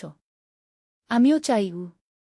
আমির জাকারিয়াকে শেখ ইব্রাহিমের কাছে নিয়ে গেল। ধীরে ধীরে জাকারিয়াও তওবা করল এবং নতুন জীবন শুরু করল। এভাবে আমিরের মাধ্যমে আরও অনেকে হেদায়েত পেতে শুরু করল। ত্রয়োদশ অধ্যায়, বিবাহ এবং নতুন জীবন।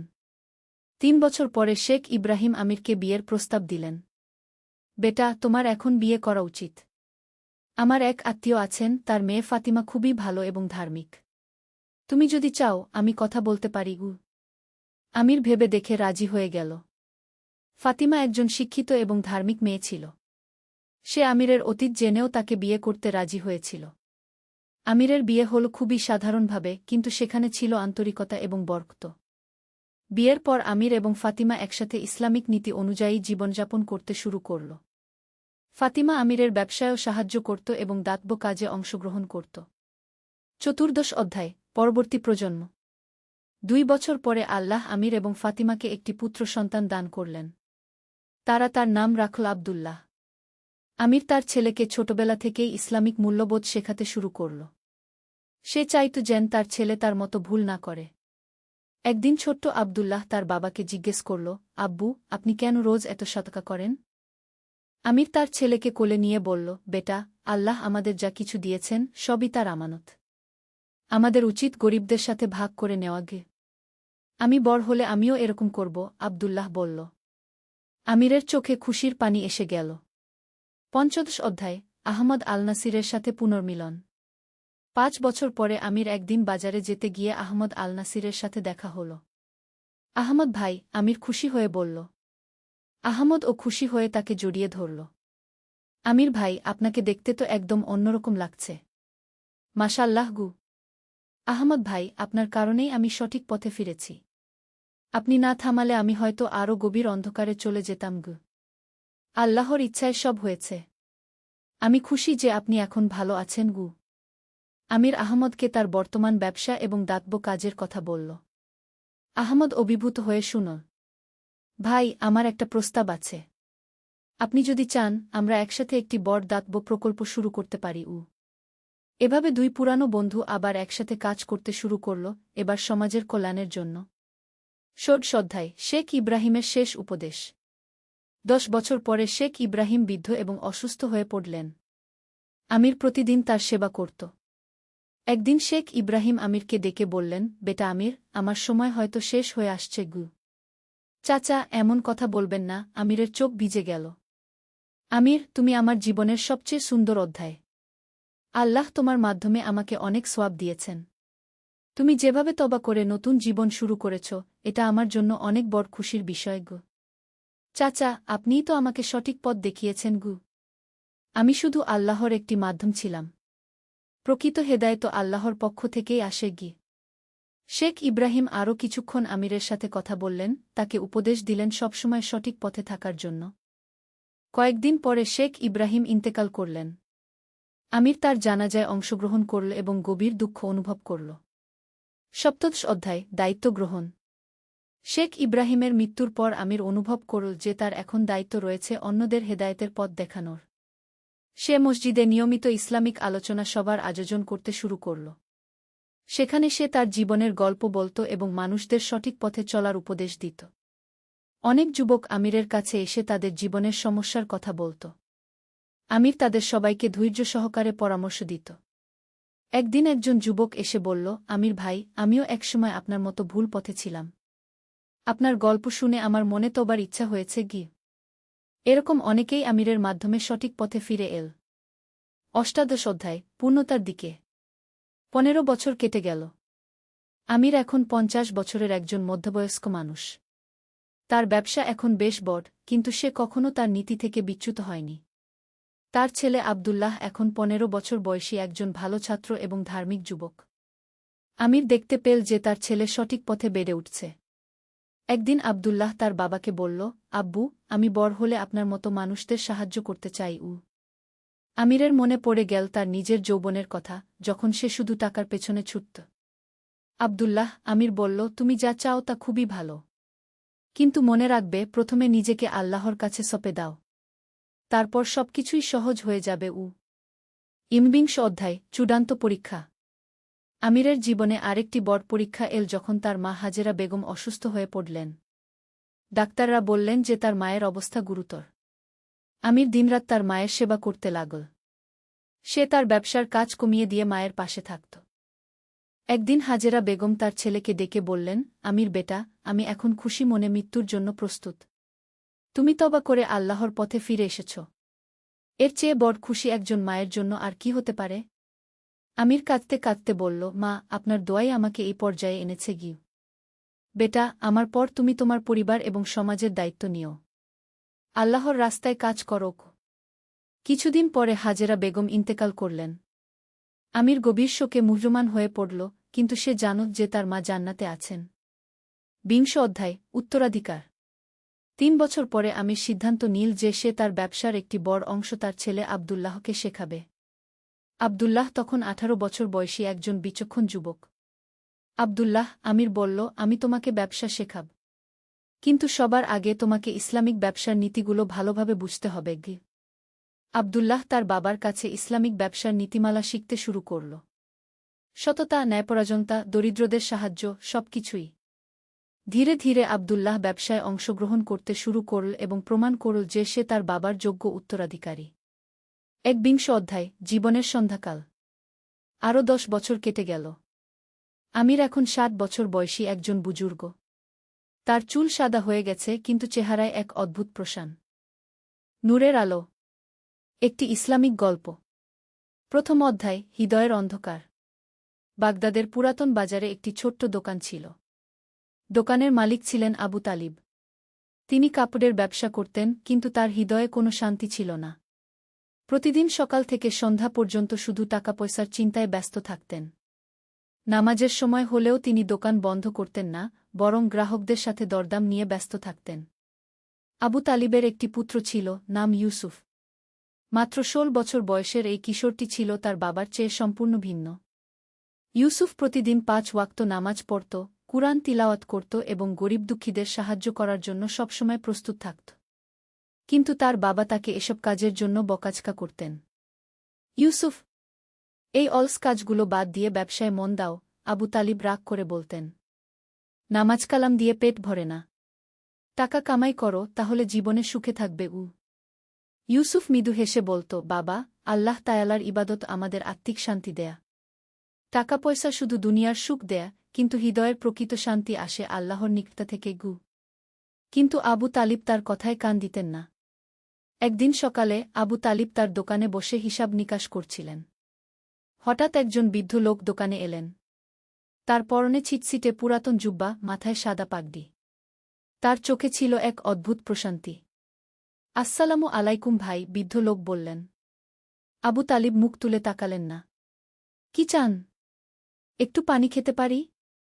আবু তালিব বিরক্ত হয়ে বললেন, এই দোকান পানির দোকান নয়। ওইদিকে মসজিদ আছে, সেখানে গিয়ে পানি খান।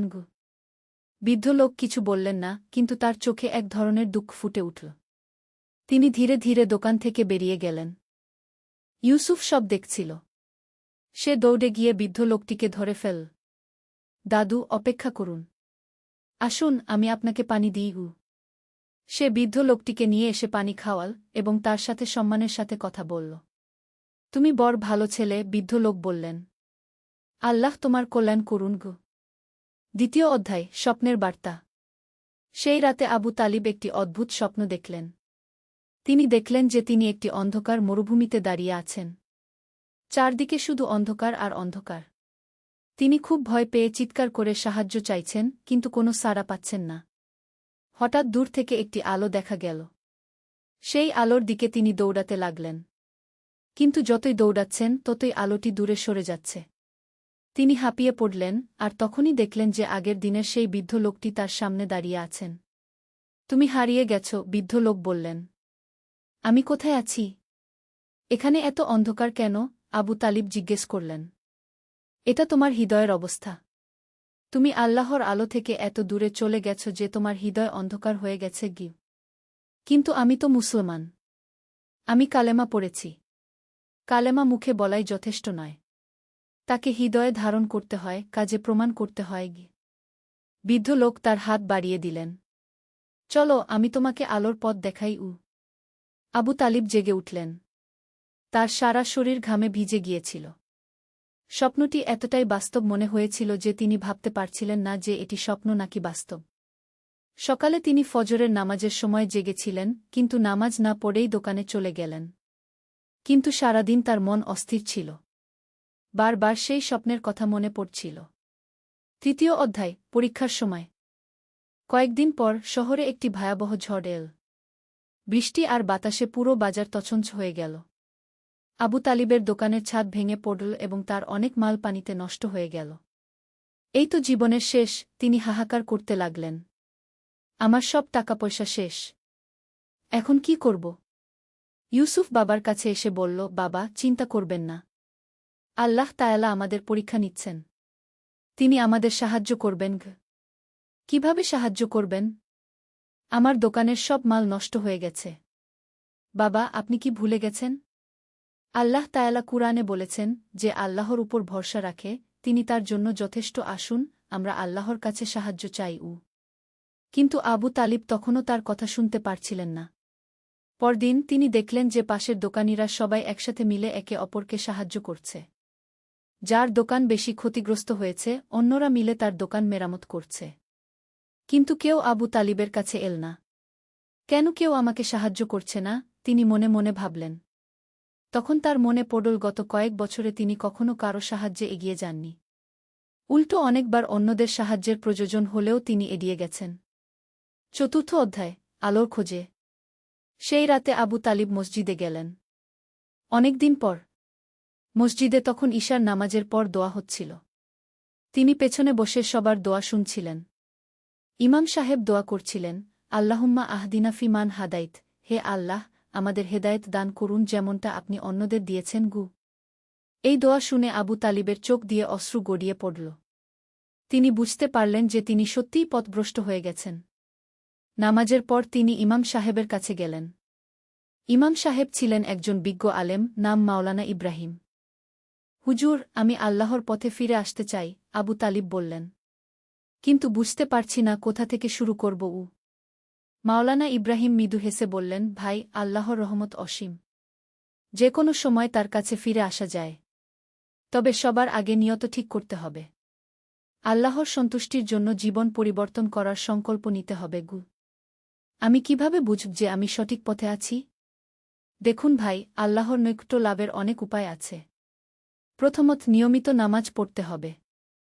দ্বিতীয়ত, কুরআন তিলাওয়াত করতে হবে এবং এর অর্থ বোঝার চেষ্টা করতে হবে। তৃতীয়ত, অন্যদের সেবা করতে হবে। আর সবচেয়ে বড় কথা, আল্লাহর কাছে তওবা করতে হবে। পঞ্চম অধ্যায়, তওবার শুরু। আবু তালিব সেই রাতেই তওবা করলেন। তিনি আল্লাহর কাছে নিজের সব গুনাহের জন্য ক্ষমা চাইলেন। বিশেষ করে অন্যদের প্রতি তার কঠোর আচরণের জন্য। পরদিন সকালে তিনি প্রথমবারের মতো ফজরের নামাজ পড়লেন। নামাজ শেষে তিনি কুরআন খুলে বসলেন। যদিও অর্থ পুরোপুরি বুঝতে পারছিলেন না, তবুও তিলাওয়াতের মধ্যে এক অদ্ভুত শান্তি পাচ্ছিলেন। ইউসুফ খুব আনন্দিত হল। বাবা, আল্লাহ তাআলা আপনার উপর রহম করেছেন।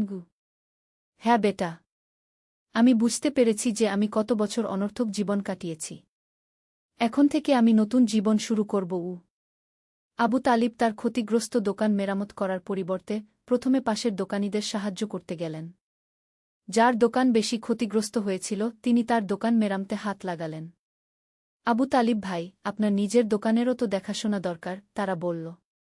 আমার আগে তোমাদের দরকার। আল্লাহ তাআলা বলেছেন, অন্যদের সেবা করলে তিনি আমাদের সাহায্য করেন। ষষ্ঠ অধ্যায়, সেবার মাধ্যমে নৈকট্য। আবু তালিব এখন প্রতিদিন নামাজের পর কিছুটা সময় অন্যদের সেবায় কাটাতেন। কোনো দিন গরিবদের খাবার বিতরণ করতেন, কোনো দিন অসুস্থদের সেবা করতেন। একদিন তিনি দেখলেন যে সেই বৃদ্ধ লোক যিনি তার দোকানে পানি চেয়েছিলেন, তিনি রাস্তার পাশে বসে আছেন। তিনি অসুস্থ এবং খুব দুর্বল দেখাচ্ছে। আবু তালিব দৌড়ে গিয়ে তার পাশে বসলেন। দাদু, আপনার কি হয়েছে? কিছু নয় বেটা, একটু শরীর খারাপ। বয়স হয়েছে তো। আপনি আমার বাড়িতে চলুন। আমি আপনার সেবা করি। বৃদ্ধ লোক অবাক হয়ে তাকালেন। তুমি কি সেই দোকানদার যে আমাকে পানি দিতে অস্বীকার করেছিলেন? আবু তালিবের মাথা নিচু হয়ে গেল। জি হ্যাঁ, আমি সেদিন খুব খারাপ আচরণ করেছিলাম। আল্লাহর কাছে তওবা করেছি। আপনি কি আমাকে ক্ষমা করবেন? বৃদ্ধ লোক মৃদু হাসলেন। আল্লাহ তোমার কল্যাণ করুন। তিনি তোমাকে হেদায়েত দিয়েছেন গু।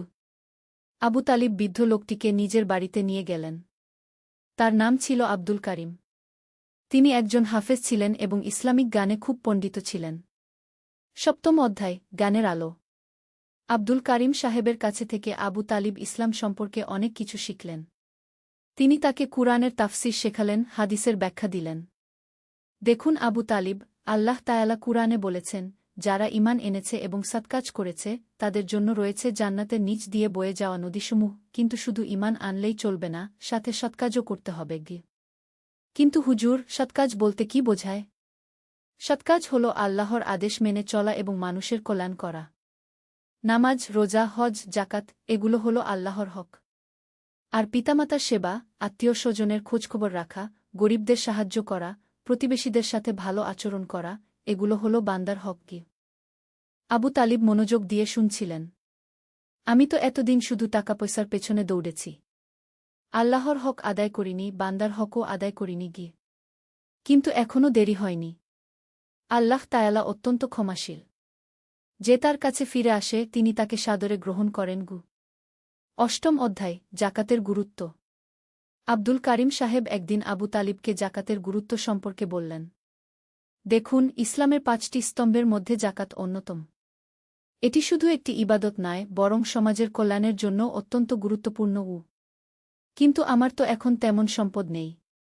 ঝড়ে আমার দোকানের অনেক ক্ষতি হয়েছে গি। জাকাত শুধু ধনী লোকেরাই দেয় না। যার কাছে নিসাব পরিমাণ সম্পদ আছে তাকেই জাকাত দিতে হয়। তবে যার একেবারেই সামর্থ্য নেই সে অন্যভাবে সেবা করতে পারে গি। আবু তালিব তার বাকি সম্পদ হিসাব করে দেখলেন যে তার উপর জাকাত ফরজ। তিনি তার সম্পদের 2.5% বের করে এলাকার গরিবদের মধ্যে বিতরণ করলেন। জাকাত দেওয়ার পর তিনি অনুভব করলেন যে তার মনে এক অদ্ভুত শান্তি এসেছে। যেন তার হৃদয় থেকে একটা বোঝা নেমে গেছে। 9ম অধ্যায়, রমজানের আশীর্বাদ। কয়েক মাস পর রমজান মাস এল। এটি ছিল আবু তালিবের জীবনের প্রথম রমজান যখন তিনি সঠিক নিয়তে রোজা রাখলেন। প্রথম দিকে রোজা রাখা খুব কঠিন মনে হচ্ছিল। বিশেষ করে দোকানে বসে থাকার সময় যখন ক্ষুধা তৃষ্ণা লাগত। কিন্তু আব্দুল কারিম সাহেব তাকে বুঝিয়ে দিলেন যে রোজা শুধু খাওয়া দাওয়া থেকে বিরত থাকা নয়, বরং এটি একটি আত্মিক প্রশিক্ষণ। রোজার মূল উদ্দেশ্য হল তাকওয়া অর্জন করা। অর্থাৎ আল্লাহকে ভয় করা এবং তার আদেশ নিষেধ মেনে চলা। গরিবদের কষ্ট অনুভব করা। নিজের নফসকে নিয়ন্ত্রণ করতে শেখা গু। রমজানের দ্বিতীয় সপ্তাহ থেকে আবু তালিব অনুভব করলেন যে তার মধ্যে এক ধরনের পরিবর্তন আসছে। তিনি আগের চেয়ে বেশি ধৈর্যশীল হয়েছেন, রাগ কম করেন এবং অন্যদের সাহায্য করার আগ্রহ বেড়েছে। প্রতি ইফতারে তিনি কিছু গরিব পরিবারকে খাবার দিতেন। তারাবির নামাজে মসজিদে যেতেন এবং কুরআনের তাফসির শুনতেন। 10ম অধ্যায়, লাইলাতুল কদর। রমজানের শেষ 10 দিনে আবু তালিব ইতেকাফ করার সিদ্ধান্ত নিলেন। তিনি তার দোকান বন্ধ করে মসজিদে থাকতে গেলেন। বাবা, আপনি দোকান বন্ধ করে দিলেন? ব্যবসায় ক্ষতি হবে না? ইউসুফ জিজ্ঞেস করল। বেটা, রিজিক আল্লাহর হাতে। ব্যবসার চেয়ে আল্লাহর ইবাদত বেশি গুরুত্বপূর্ণ। লাইলাতুল কদরের মতো রাত 1000 মাসের চেয়েও উত্তম। এই রাত যদি পেয়ে যাই তাহলে সারা জীবনের গুনাহ মাফ হয়ে যাবে গি। ইতেকাফের রাতগুলোতে আবু তালিব অনেক দোয়া করলেন। আল্লাহর কাছে নিজের গুনাহের জন্য ক্ষমা চাইলেন, পরিবার পরিজন এবং সমস্ত মুসলমানদের জন্য দোয়া করলেন। 27 তারিখ রাতে তিনি অনুভব করলেন যে এটাই লাইলাতুল কদর। পুরো রাত জুড়ে তিনি নামাজ, তাসবিহ, তাহলিল এবং কুরআন তিলাওয়াতে কাটালেন। সেই রাতে তার হৃদয়ে যে শান্তি অনুভব হল তা ভাষায় প্রকাশ করা যায় না। একাদশ অধ্যায়, ঈদের আনন্দ। রমজানের পর ঈদুল ফিতর এল। এটি ছিল আবু তালিবের জীবনের সবচেয়ে আনন্দের ঈদ। শুধু নিজেদের আনন্দ করেননি, বরং পুরো এলাকার গরিব পরিবারগুলোর জন্যও ব্যবস্থা করলেন। তিনি তার বাড়িতে একটি বিশাল ঈদের দাওয়াত দিলেন। ধনী গরিব সবাইকে নিমন্ত্রণ করলেন। এমনকি যারা আগে তার সাথে খারাপ আচরণ করেছিল তাদেরকেও ডাকলেন। আবু তালিব ভাই, আপনি এত পরিবর্তন হলেন কিভাবে? পাশের দোকানদার হাসান জিজ্ঞেস করল। ভাই হাসান, আল্লাহর রহমত অসীম। আমি যখন তার কাছে ফিরে এসেছি তিনি আমাকে নতুন জীবন দান করেছেন। আগে আমি শুধু দুনিয়ার জন্য বাঁচতাম, এখন দুনিয়া এবং আখেরাত দুটোর জন্যই বাঁচি। দ্বাদশ অধ্যায় হজের পরিকল্পনা। ঈদের কিছুদিন পর আবু তালিবের মনে হজ করার ইচ্ছা জাগল। যদিও তার আর্থিক অবস্থা আগের মতো ভালো ছিল না, তবুও তিনি হিসাব করে দেখলেন যে হজ করার মতো সামর্থ্য তার আছে। বাবা, আপনি হজ করতে চান? ইউসুফ জানতে চাইল। হ্যাঁ বেটা। হজ ইসলামের 5টি স্তম্ভের একটি। যার সামর্থ্য আছে তার উপর হজ করা ফরজ। কিন্তু আমাদের দোকানের অবস্থা তো এখনও পুরোপুরি ঠিক হয়নি গে। আল্লাহর উপর ভরসা রাখতে হবে। তিনি আমাদের রিজিকের দায়িত্ব নিয়েছেন গু। আব্দুল কারিম সাহেব যখন আবু তালিবের হজের ইচ্ছার কথা শুনলেন তিনি খুব খুশি হলেন। মাশাআল্লাহ! হজ হল একটি জীবন পরিবর্তনকারী অভিজ্ঞতা। আল্লাহর ঘরে গিয়ে আপনার ঈমান আরও মজবুত হবে গু।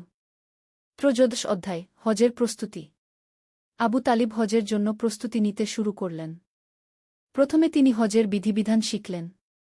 আব্দুল কারিম সাহেব তাকে হজের মাসায়েল, দোয়া দুরুদ এবং হজের ইতিহাস সম্পর্কে বিস্তারিত বললেন। দেখুন, হজ শুধু একটি যাত্রা নয়, এটি একটি আত্মিক সফর। আপনি যখন মক্কায় পৌঁছবেন তখন মনে করবেন যে আপনি আল্লাহর মেহমান হিসেবে তার ঘরে এসেছেন গু। হুজুর, হজের সময় কি আমল করা উচিত? প্রথমত তওবা করতে হবে। সমস্ত গুনাহ থেকে মুক্ত হয়ে আল্লাহর ঘরে যেতে হবে। দ্বিতীয়ত অনেক দোয়া করতে হবে। নিজের জন্য, পরিবারের জন্য এবং সমস্ত মুসলিম উম্মাহর জন্য। তৃতীয়ত কাবা শরীফ তওয়াফ করার সময় এবং সাফা মারওয়া পাহাড়ের মধ্যে সাই করার সময় আল্লাহর জিকির করতে হবে। আবু তালিব হজের আগে সবার কাছে ক্ষমা চেয়ে নিলেন। যাদের সাথে তিনি আগে খারাপ আচরণ করেছিলেন তাদের কাছে গিয়ে মাফ চাইলেন। চতুর্দশ অধ্যায় মক্কার পবিত্র ভূমি। অবশেষে হজের সময় এসে গেল। আবু তালিব ইহরাম বেঁধে মক্কার পথে রওনা দিলেন।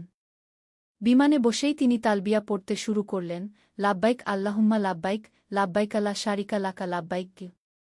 মক্কায় পৌঁছে যখন তিনি প্রথমবার কাবা শরীফ দেখলেন তার চোখ দিয়ে অশ্রুর ধারা বইতে লাগল। এতদিন যার স্বপ্ন দেখেছেন আজ তা সামনে দাঁড়িয়ে আছে।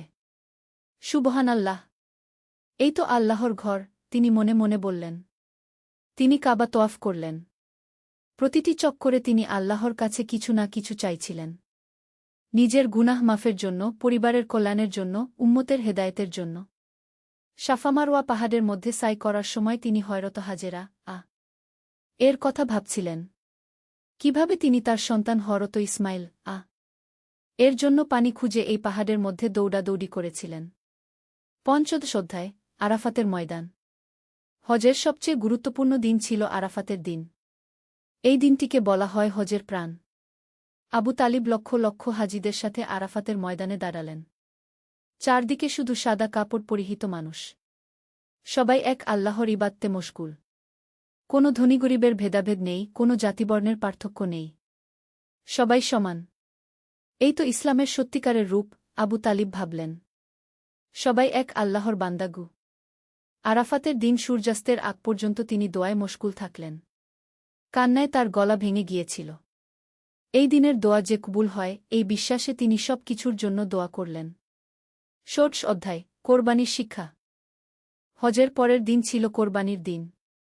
আবু তালিব একটি ভেড়া কোরবানি করলেন। কিন্তু এটি তার জন্য শুধু একটি আনুষ্ঠানিকতা ছিল না, বরং একটি গভীর শিক্ষা। তিনি বুঝতে পারলেন যে কোরবানির মূল উদ্দেশ্য হল আল্লাহর জন্য নিজের প্রিয় জিনিস ত্যাগ করা। হযরত ইব্রাহিম যেমন তার প্রিয় পুত্র ইসমাইল কে আল্লাহর জন্য কোরবানি করতে প্রস্তুত হয়েছিলেন। আমিও আমার প্রিয় জিনিস অর্থাৎ অহংকার, লোভ, স্বার্থপরতা এগুলো কোরবানি করেছি, তিনি ভাবলেন। সপ্তদশ অধ্যায় শয়তানের বিরুদ্ধে যুদ্ধ। হজের অংশ হিসেবে আবু তালিব মিনায় গিয়ে শয়তানকে পাথর মারলেন। এটি কেবল একটি রীতি পালন নয়, বরং আধ্যাত্মিক যুদ্ধের প্রতীক। প্রতিটি পাথর ছোড়ার সময় তিনি বলছিলেন, বিসমিল্লাহি আল্লাহু আকবার এবং মনে মনে ভাবছিলেন যে তিনি তার অন্তরের শয়তানের বিরুদ্ধে লড়াই করছেন। শয়তান আমাকে আগে অনেক পথভ্রষ্ট করেছে। আজ আমি তার বিরুদ্ধে যুদ্ধ ঘোষণা করছি, তিনি দৃঢ়তার সাথে বললেন। অষ্টাদশ অধ্যায় মদিনার নূর। হজ সমাপ্ত হওয়ার পর আবু তালিব মদিনা শরীফ গেলেন। মসজিদে নব্বী দেখে তার হৃদয় আনন্দে ভরে উঠল। এখানেই তো রাসূল নামাজ পড়তেন, এখানেই সাহাবীদের সাথে বসে ইসলামের বিধিবিধান আলোচনা করতেন। তিনি রাসূল শাহ এর রওজা শরীফ জিয়ারত করলেন। দরুদ পড়লেন এবং কান্নায় ভেঙে পড়লেন। ইয়া রাসূলাল্লাহ, আমি অনেক ভুল করেছি। আল্লাহর কাছে শাফায়াত করবেন, তিনি মনে মনে দোয়া করলেন। মদিনায় থাকাকালীন তিনি বিভিন্ন ঐতিহাসিক স্থান দেখলেন। উহুদ পাহাড়, মসজিদে কুবা, বাকি গোরস্তান। প্রতিটি জায়গায় ইসলামের ইতিহাসের সাক্ষী। ৪৯ অধ্যায়, দেশে প্রত্যাবর্তন। হজ থেকে ফিরে আবু তালিব আরও বেশি পরিবর্তিত হয়ে দেশে এলেন। তার চেহারায় এক নুরানি আলো ফুটে উঠেছিল। সবাই বুঝতে পারল যে তিনি হজে গিয়ে আরও পরিশুদ্ধ হয়ে এসেছেন। মাশাআল্লাহ, হাজী সাহেব, আপনাকে অনেক নুরানি দেখাচ্ছে, পাশের দোকানিরা বলল। আলহামদুলিল্লাহ, আল্লাহ তাআলার রহমতে হজ করার তৌফিক হয়েছে। এখন বাকি জীবনটা তার রাস্তায় কাটানোর চেষ্টা করব। তিনি তার দোকান আবার চালু করলেন, কিন্তু এবার ব্যবসার পদ্ধতি সম্পূর্ণ পরিবর্তন করলেন। সততার সাথে ব্যবসা করেন, গ্রাহকদের সাথে ভালো আচরণ করেন, গরিবদের জন্য বিশেষ ছাড় দেন। নামাজের সময় হলে দোকান বন্ধ করে নামাজে চলে যান।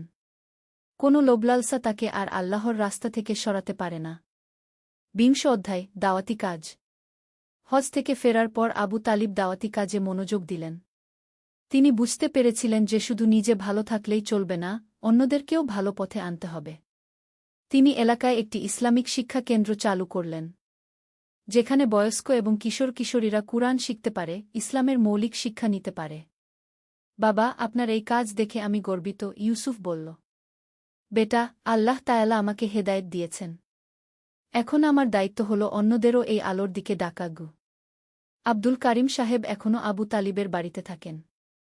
তিনি এই ইসলামিক শিক্ষা কেন্দ্রে শিক্ষকতা করেন। তার জ্ঞান এবং অভিজ্ঞতা দিয়ে অনেক মানুষকে সঠিক পথ দেখান। ২১ অধ্যায়, পরীক্ষা এবং ধৈর্য। কিছু বছর পর আবু তালিবের জীবনে আবার পরীক্ষা এল। তার স্ত্রী গুরুতর অসুস্থ হয়ে পড়লেন। ডাক্তাররা বললেন যে তার ক্যান্সার হয়েছে এবং সুস্থ হওয়ার সম্ভাবনা কম। আবু তালিব প্রথমে খুব কষ্ট পেলেন, কিন্তু তিনি ধৈর্য ধরলেন এবং আল্লাহর ফয়সালা রাজি থাকলেন। আল্লাহ তাআলা যা করেন মঙ্গলের জন্যই করেন, তিনি নিজেকে সান্ত্বনা দিলেন। তিনি তার স্ত্রীর সেবায় দিনরাত লেগে থাকলেন। সকাল সন্ধ্যা হাসপাতালে যেতেন। ব্যবসার চেয়ে স্ত্রীর সেবাকে বেশি গুরুত্ব দিলেন। আবু তালিব, আমার জন্য তোমার এত কষ্ট হচ্ছে, তার স্ত্রী দুর্বল গলায় বললেন। এ কি কথা? স্বামী স্ত্রী একে অপরের সেবা করবে, এটাই তো স্বাভাবিক। রাসূল শাহ বলেছেন, স্ত্রীর সেবা করা স্বামীর উপর ফরজ। ২২ অধ্যায়, মৃত্যুর মুখোমুখি। আবু তালিবের স্ত্রী কয়েক মাস ভোগার পর ইন্তেকাল করলেন। মৃত্যুর আগে তিনি স্বামীকে বললেন, আমি খুশি যে আল্লাহ তোমাকে সঠিক পথে চালিত করেছেন। তুমি ভালো থেকো গু। স্ত্রীর মৃত্যুতে আবু তালিব অনেক কষ্ট পেলেন, কিন্তু তিনি ধৈর্য ধরলেন। ইন্না লিল্লাহি ওয়া ইন্না ইলাইহি রাজিউন পড়ে আল্লাহর ফয়সালা সন্তুষ্ট থাকলেন। বাবা, আপনি ধৈর্য ধরুন। আল্লাহ তাআলা আম্মাকে জান্নাত দান করুন, ইউসুফ সান্ত্বনা দিল।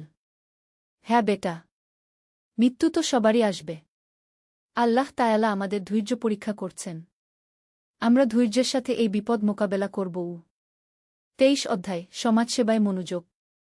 স্ত্রীর মৃত্যুর পর আবু তালিব আরও বেশি সমাজসেবায় মনোযোগ দিলেন। তিনি একটি দাতব্য চিকিৎসালয় স্থাপন করলেন, যেখানে গরিব রোগীরা বিনামূল্যে চিকিৎসা পেতে পারে। আমার স্ত্রী যখন অসুস্থ ছিল, তখন আমি বুঝেছি একজন রোগী এবং তার পরিবারের কি কষ্ট হয়, তিনি বললেন। তাই আমি চাই অন্য কেউ যেন আর্থিক সমস্যার জন্য চিকিৎসা না পাওয়ার কষ্ট না পায়। তিনি অনাথ আশ্রমও চালু করলেন। রাস্তার শিশুদের থাকা খাওয়া এবং শিক্ষার ব্যবস্থা করলেন। রাসূল শাহ বলেছেন, অনাথের দায়িত্ব নেওয়া ব্যক্তি জান্নাতে আমার সাথে থাকবে, তিনি বললেন। ২৪ অধ্যায়, জীবনের শেষ অধ্যায়। বছর বয়সে আবু তালিব বৃদ্ধ হয়ে পড়লেন। এখন তিনি বেশিরভাগ সময় ইবাদত বন্দেগিতে কাটান। ফজরের নামাজ থেকে এশা পর্যন্ত মসজিদেই থাকেন। ইউসুফ এখন ব্যবসার দায়িত্ব নিয়েছে।